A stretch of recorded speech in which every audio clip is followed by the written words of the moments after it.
I pushed the door open with my shoulder, the strap of my rucksack still biting into my collarbone, my uniform still carrying the smell of two different airports and one long line of asphalt. I expected silence. I expected the kind of empty room I had pictured for 389 nights in a row. Instead, I saw Naomi standing in the middle of my living room, a watering can still in her hand, turning toward the sound of the door like she belonged there. Before I could say a single word, she crossed the room and threw her arms around my neck, holding on the way you hold something you were afraid you might never get to hold again. My name is Wade Sutter. I am 34 years old, a staff sergeant with the Army Corps of Engineers, and for the last several years, I have called a quiet duplex on the outskirts of Tacoma, Washington, my home. I am not a man who needs an audience. I grew up in a family that measured worth by what you did quietly, not by what you announced, and the Army only sharpened that instinct in me. I fix things, I finish the job, and then I disappear before anyone thinks to thank me. That is simply who I am, and for most of my life it has served me well enough. My marriage to Brooke Ellery lasted almost 6 years before it did not last at all. She is 2 years younger than me, sharp and restless in a way I once mistook for ambition, and looking back now, I understand that what broke us was not any single betrayal. It was distance, stacked month on month, deployment after deployment, until we were two people living in the same house who had simply stopped waiting for each other. We had no children together, which made the ending simpler in some ways and lonelier in others. There was no one to hold on to once the house was empty except each other, and by then neither of us wanted to. After the divorce was finalized, I moved into a small duplex a few streets from the base, the kind of place with thin walls and a narrow strip of yard that nobody bothered to landscape. My side of the property backed up almost directly onto the fence line of my neighbor, a woman named Naomi Calder, who ran a small plant nursery a few blocks over, and kept a greenhouse behind her half of the duplex that always smelled faintly of wet soil and crushed basil leaves. For the better part of a year and a half, we were nothing more than polite neighbors. I would nod to her over the fence in the mornings. She would sometimes leave a small clay pot of herbs on my back step without a note, and I would leave a six-pack of her favorite root beer on hers in return. And that was the entire shape of our friendship. I did not think much of her beyond that.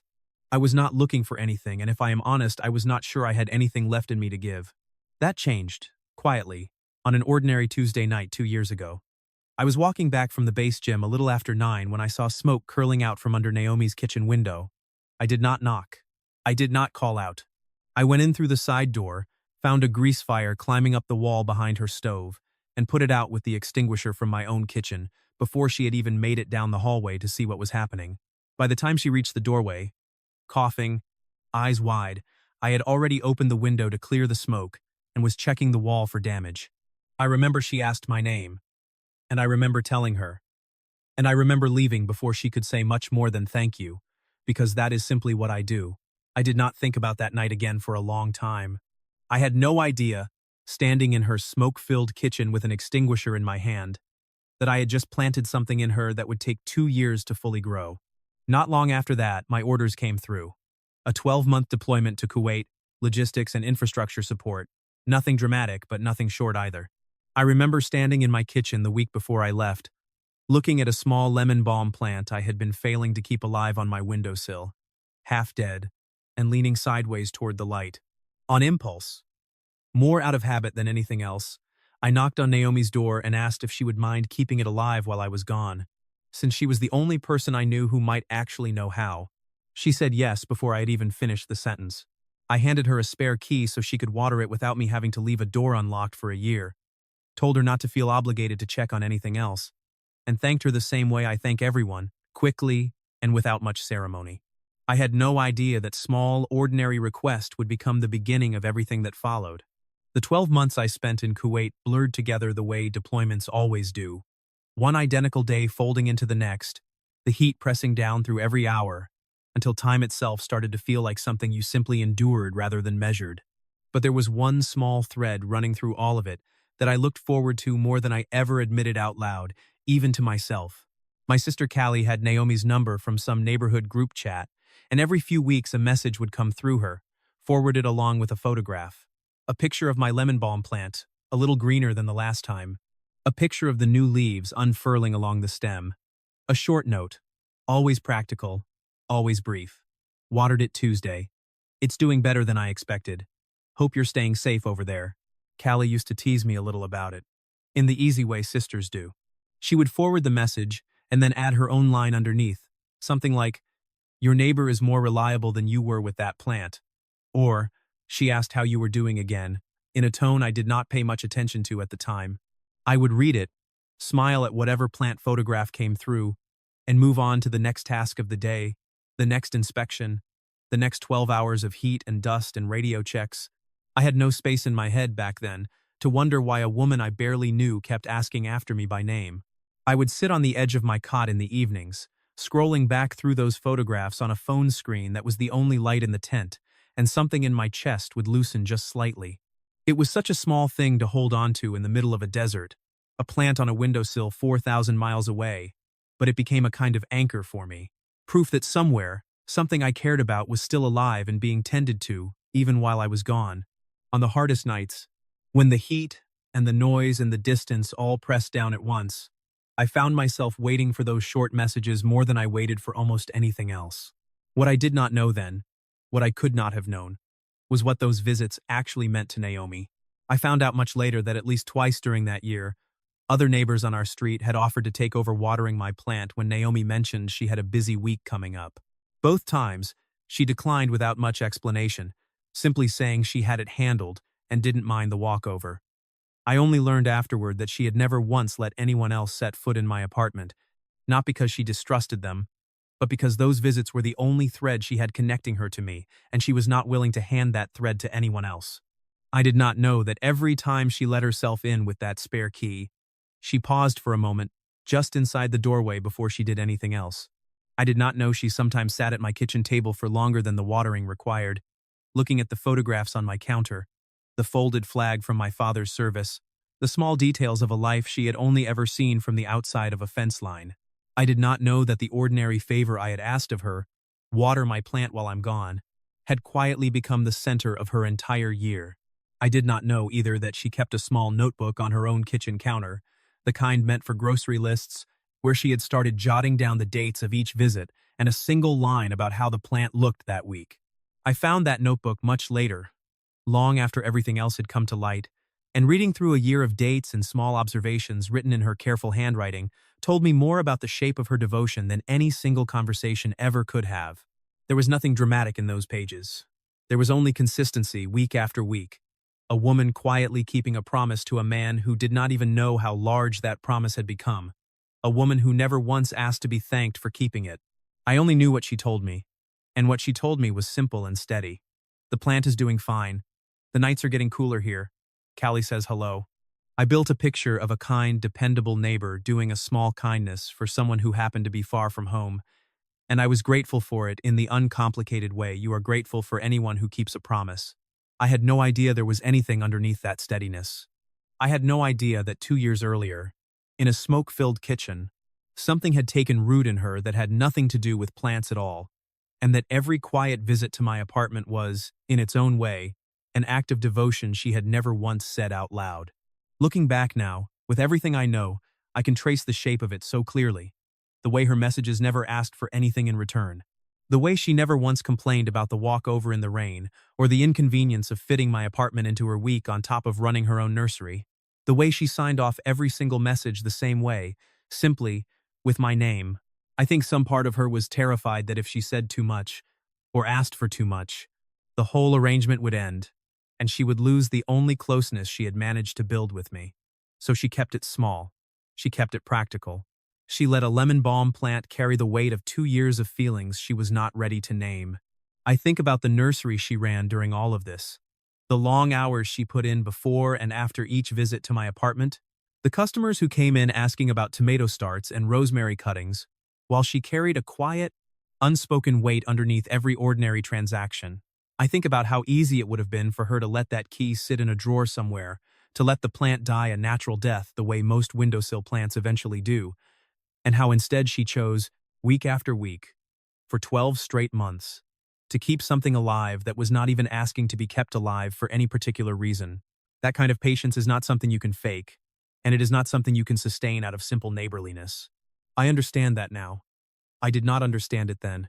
10 months into the deployment, I was told our redeployment date had moved up.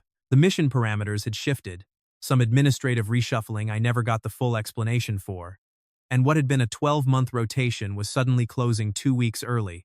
I remember standing outside the command tent, with the news still settling into me, and the first thought that crossed my mind, before anything else, was that I did not want to tell anyone. Not my sister. Not Naomi. I wanted, for reasons I could not entirely explain to myself, to simply walk through my own front door and see what was waiting for me on the other side, without any announcement at all. Maybe some part of me already sensed there was something waiting on the other side of that door worth seeing without warning. Maybe it was simply exhaustion, the plain human need to skip the waiting room of a scheduled homecoming and just be home. I packed my gear over the next 2 weeks in a strange, quiet excitement I did not fully understand, boarded a series of flights that took me through countries I barely registered, and told no one, not even Callie, exactly which day I would be landing back in Tacoma. I kept the secret close through every layover, every long stretch of airport fluorescent light, and I did not fully understand why it mattered so much to me until the moment I finally stood in front of my own front door, key already in hand, listening for whatever sound might be waiting on the other side. 2 weeks after that reunion in my doorway, Brooke showed up at my apartment. I had not spoken to her in nearly a year, not since the last of the divorce paperwork had been signed and mailed back and forth between our two lawyers, and I remember being surprised at how little surprise I actually felt when I opened the door and saw her standing there. She did not come with an apology. She came with information, the way Brooke had always come at things, sharp and prepared, already 3 steps ahead of whatever conversation she intended to have. She stood in my doorway with her arms crossed and told me, in a voice that tried very hard to sound concerned rather than triumphant, that she had heard something troubling from a mutual friend still connected to the base community. She had heard that Naomi Calder had been letting herself into my apartment for over a year while I was gone. I remember thinking in the first few seconds that this was almost funny, that Brooke had driven across town to tell me something I already knew, something as ordinary as a neighbor watering a plant. But she kept talking before I could say any of that out loud. And the longer she talked, the less ordinary it started to sound.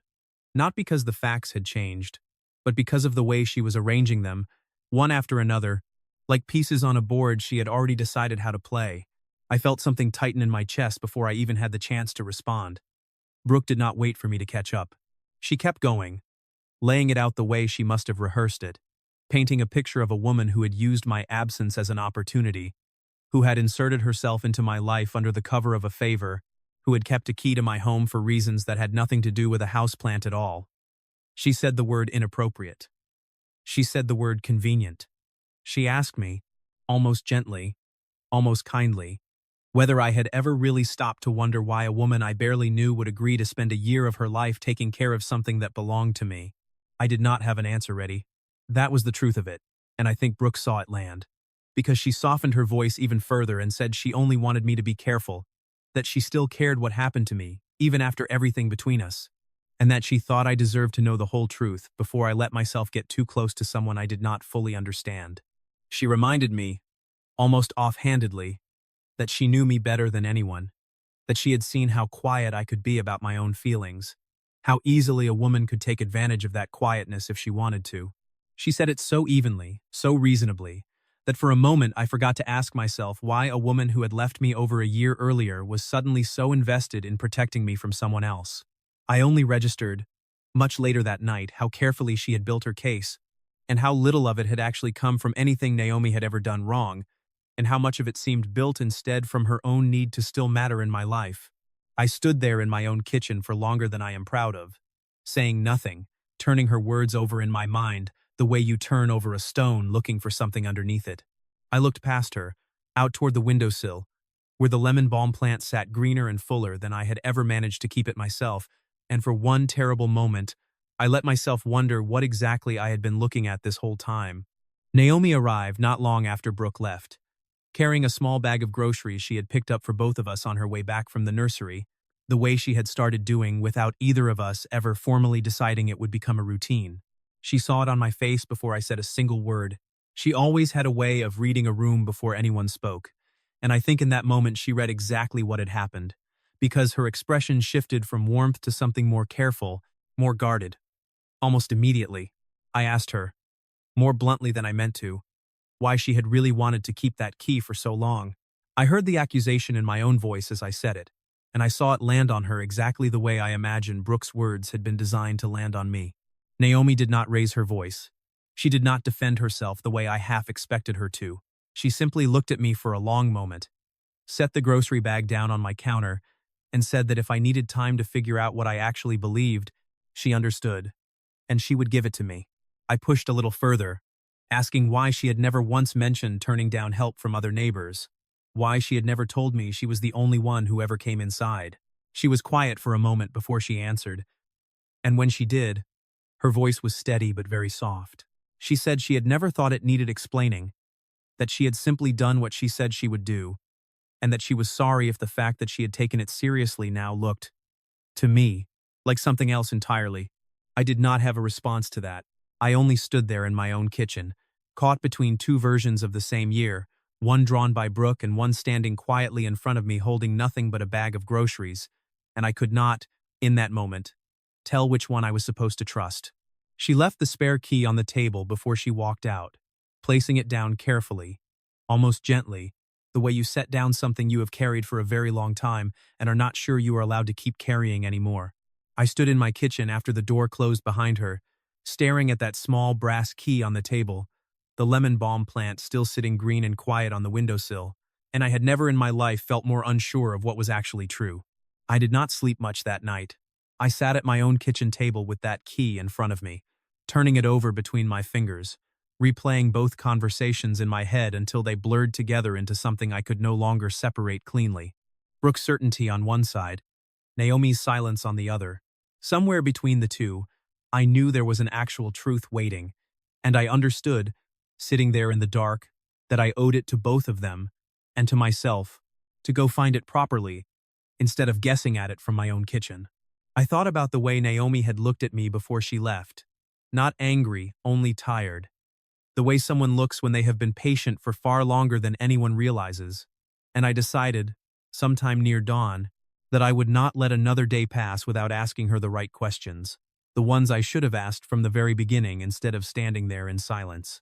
It took me 3 days to walk over to her nursery, 3 days of turning the whole thing over in my head, of hearing Brooke's voice and then hearing Naomi's silence, of looking at that plant on my windowsill, and trying to decide what kind of person waters something for a year out of nothing but convenience.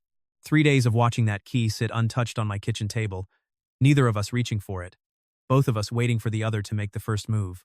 I found her in the back greenhouse, kneeling beside a row of seedlings, sunlight coming down soft and warm through the fogged glass overhead, the whole room smelling of turned soil and green. Growing things. She did not stop what she was doing when she saw me, not right away. She kept working the soil around a small tray of herbs, and I stood there for a moment just watching her hands, steady the way they always were, before I finally asked her to tell me the truth. All of it, without leaving anything out. She set down the small trowel she had been holding and was quiet for a long moment before she spoke. She told me she needed to go back 2 years, to the night of the kitchen fire, the one I had almost forgotten entirely because it had meant so little to me at the time. She told me that night had not meant little to her at all. She told me she had stood in her smoky kitchen watching a man she barely knew put out a fire without asking for thanks, without waiting to be seen, and that something about the quiet, unbothered way I had done it had stayed with her far longer than either of us could have expected. She told me she had not known what to do with that feeling, so she had done nothing with it. She had simply been my neighbor, polite and steady, for a year and a half, telling herself it did not matter, telling herself I would never have any reason to see her as anything more than the woman who left herbs on his back step. And then I had knocked on her door with a dying plant and a request that gave her, for the first time, an actual reason to stay close to me without having to explain why. She told me that when I handed her that spare key, she had gone home that same night and sat on her own kitchen floor for a long time, holding it in her palm, trying to talk herself out of feeling as much as she felt. She said she almost gave the key back the next morning, almost told me to find someone else, because some part of her already sensed how much it would end up costing her to carry that kind of secret for a whole year.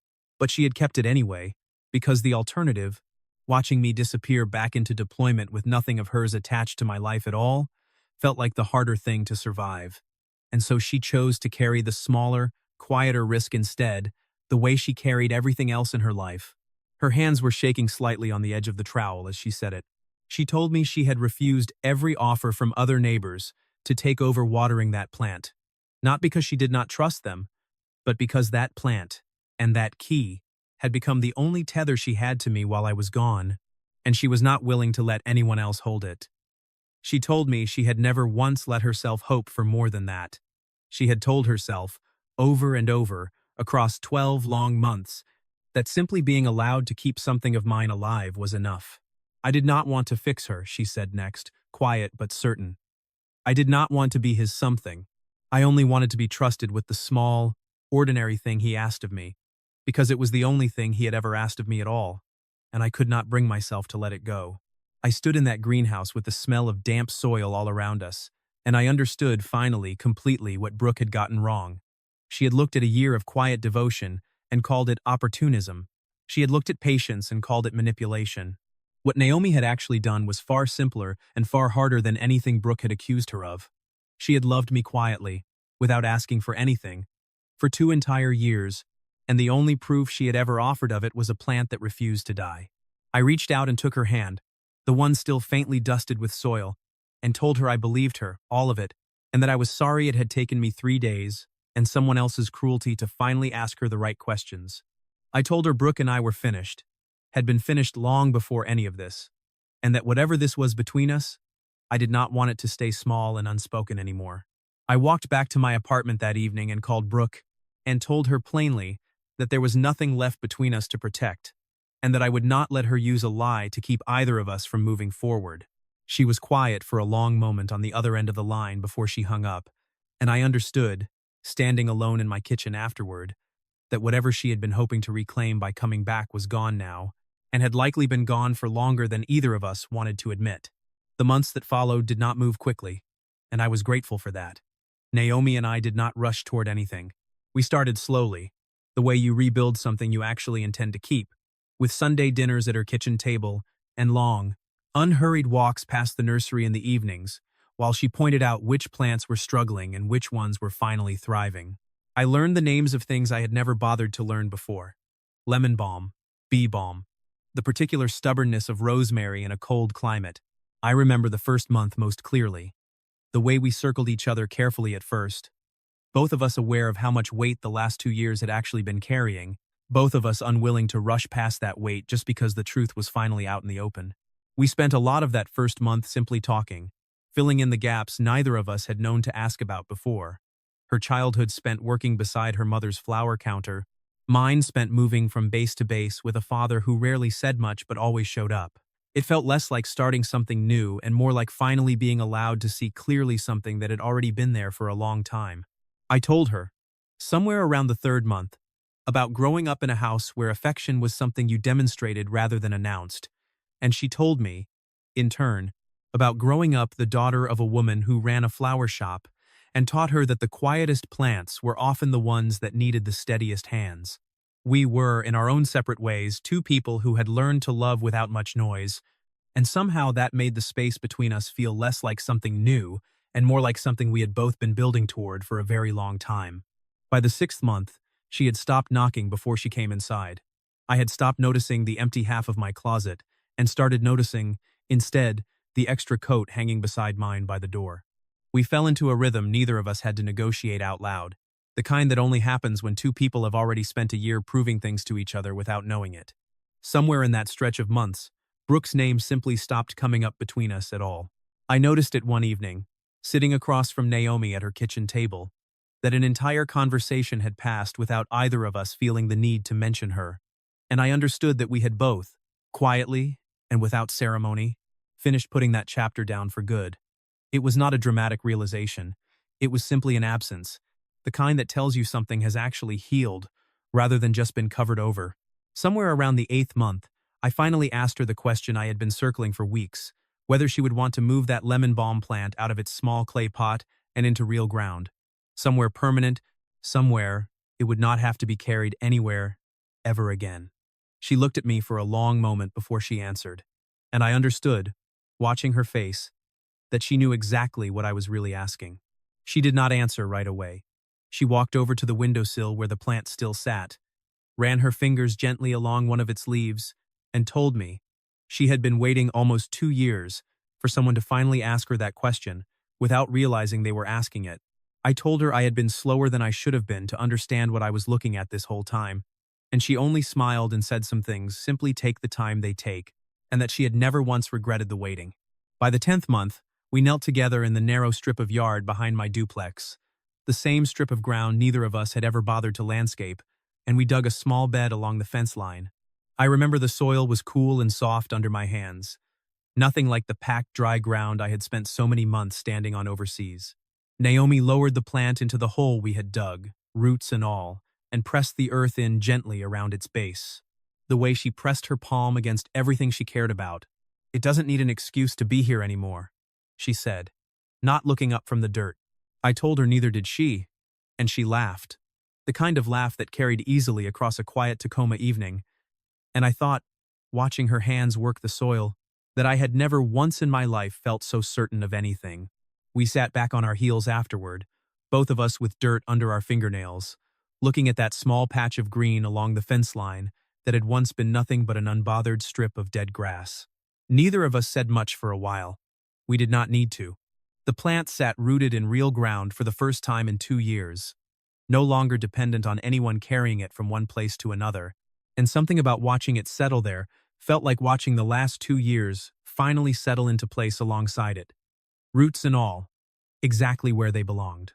Not long after that, new orders came through for a short training rotation, nothing close to the length of what I had done before, but enough to remind us both that this life would always carry some distance in it.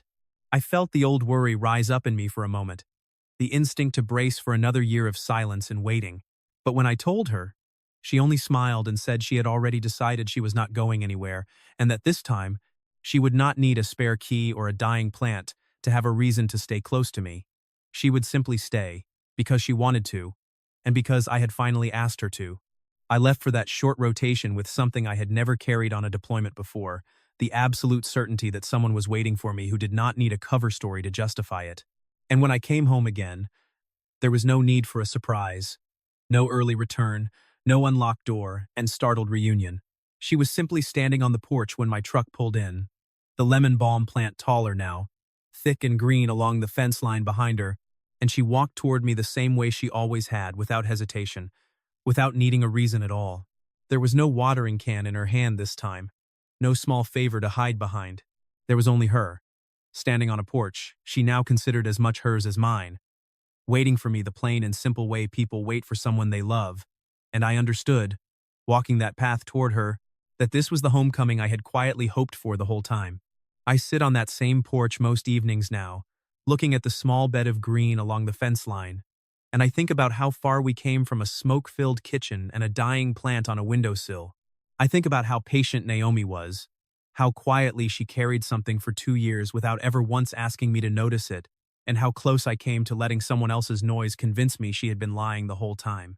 I think, too, about how easy it is to mistake volume for truth, how someone standing in your doorway insisting loudly on their own version of events can almost make you forget to look at the person who never had to raise her voice at all. It took me 3 days and a walk to a greenhouse to remember that patience and honesty rarely announce themselves the way accusations do. I understand now that real love does not always announce itself. Sometimes it simply shows up, week after week, with a watering can in its hand, tending to something someone else left behind, waiting patiently for that person to finally come home and see what has been growing all along.